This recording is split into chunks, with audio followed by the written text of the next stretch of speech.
Thank you, Mr. President. Mr. President, with the permission of the body, we take this privileged speech up. And I ask, Mr. President, that we recognize the distinguished gentleman from the province of Isabela and Davao, no other than Senator Raffy Tulfo, to deliver his privileged speech. So move, Mr. President. We recognize the distinguished gentleman from Isabela and Davao City, no other than Senator Raffy Tulfo. Thank you, Mr. President. No person shall be deprived of life, liberty, and property without due process of law. Ito po ang garantiya ng ating konstitusyon. At kung titingnan po natin, ang sabi ay, no person shall be deprived, hindi no rich person, hindi no well-connected person, hindi rin no person in power or authority. It simply says, no person, period. Pero sa mga nakikita at narinig ko sa mga lumalapit sa akin, ang mga mamamayan nating mahihirap at walang estado o koneksyon ang kadalasang di nabibigyan ng proteksyon na pinangako ng ating saligang batas.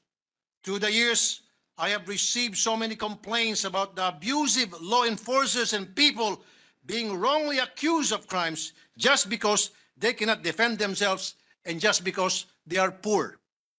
Kamakailan lang, sa aking programa, may PWD na pinuntahan sa kanyang bahay ng mga kapulisan na di man lang naka-uniforme. Inukusahan siya na nag-snatch ng cellphone. Hinalugog ng pulis ang bahay nila. At nang may nakitang mumurahing cellphone, yun ang sinabing nakaw daw na cellphone. Wala man lang search warrant ang pulis. At dahil dito, inimbitahan ang PWD sa presinto. Invitation. Again, invitation. Ito po ang magic word na ginagamit ng mga pulis para sa mga mahirap nating kababayan upang makaladkad nila sa presinto nang walang warrant of arrest. At pagdating sa presinto, anong nangyari sa PWD? Pinag-antay ang PWD at nang walang dumating na complainant, pinauwi din siya. Ano yon? Pasensya na lang?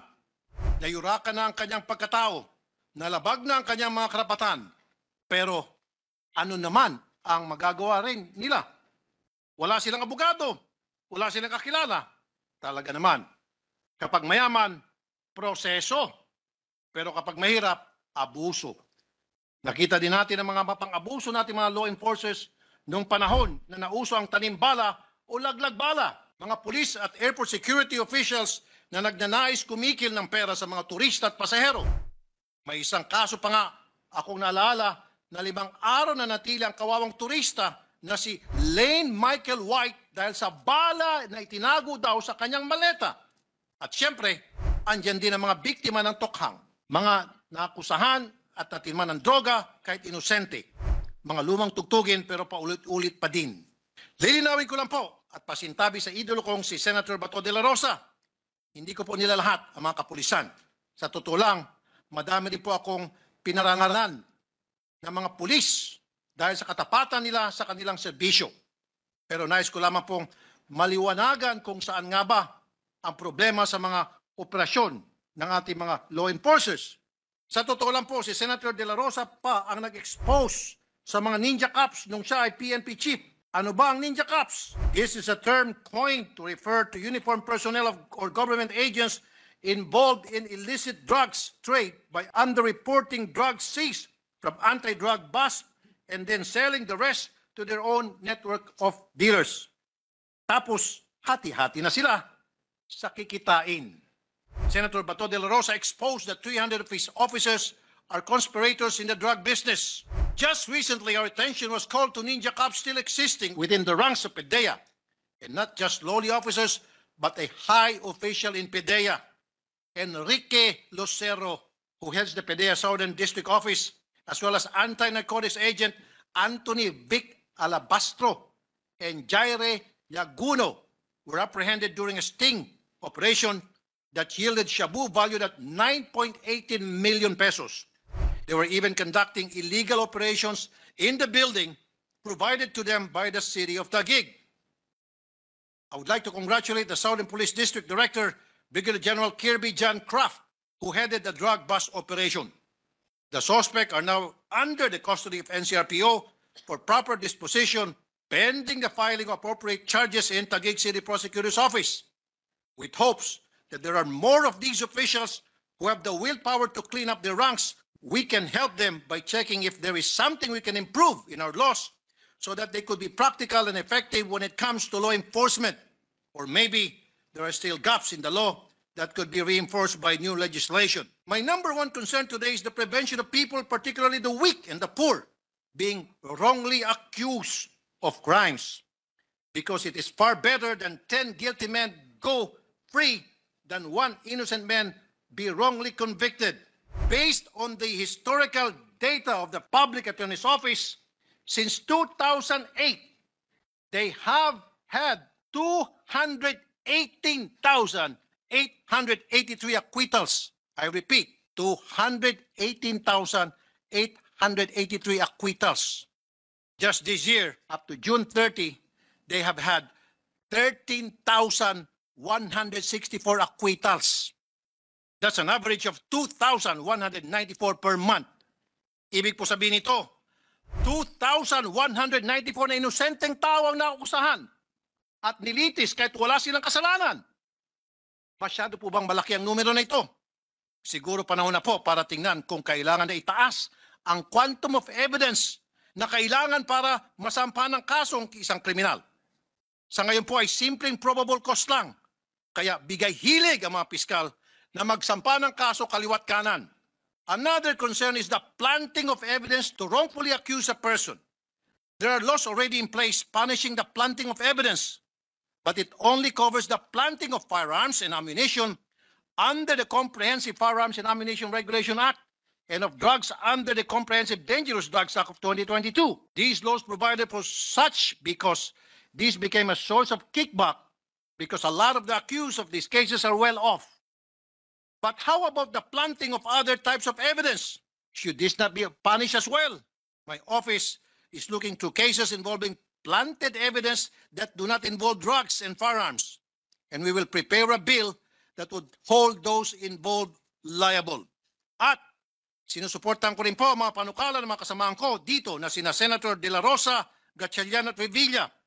They already filed bills on the Law Enforcement Body-Worn Camera Act. Malaking tulong po ito upang masiguro ang pagsunod sa tamang proseso sa mga operasyon ng mga kapulisan. Tulad sa aking programa na Maraming Mata na nakatingin kapag may nakatutok na kamera, mapipilitan sumunod sa proseso ang mga pulis.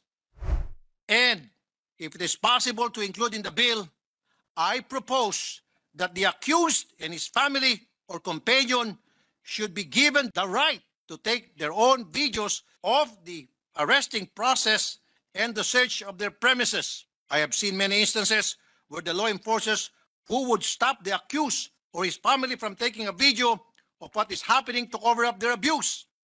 They are not doing anything wrong. They should never be afraid of being recorded.